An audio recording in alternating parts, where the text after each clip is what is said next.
बोलिए माँ शारदा की जय। आपके दरबार में माँ ये दास आया है। इस दास का फरियाद सुनो माँ।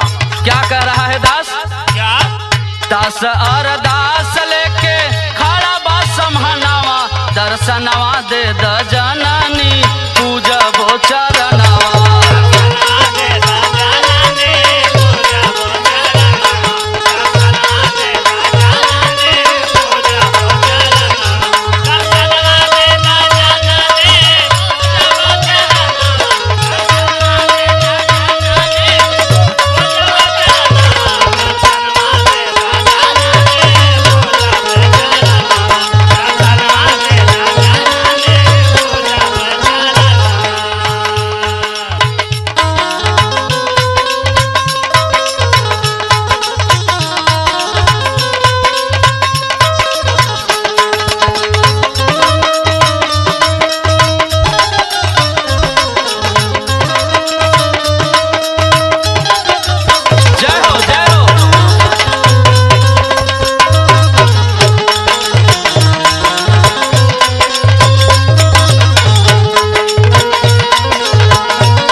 दे तू पार हो, देखे खाती तो हरा के तरस नयनवा, दर्शनवा दे द जननी पूजबो चरणवा।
माँ के दरबार में जाके भक्त कहता है, माँ आपके दरबार पे जो भी आया वो खाली हाथ नहीं गया है।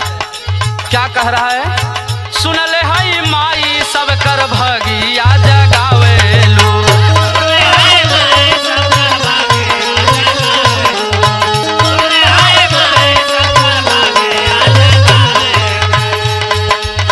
हमरा बेरी देरी काहे ये तना लगावेलू।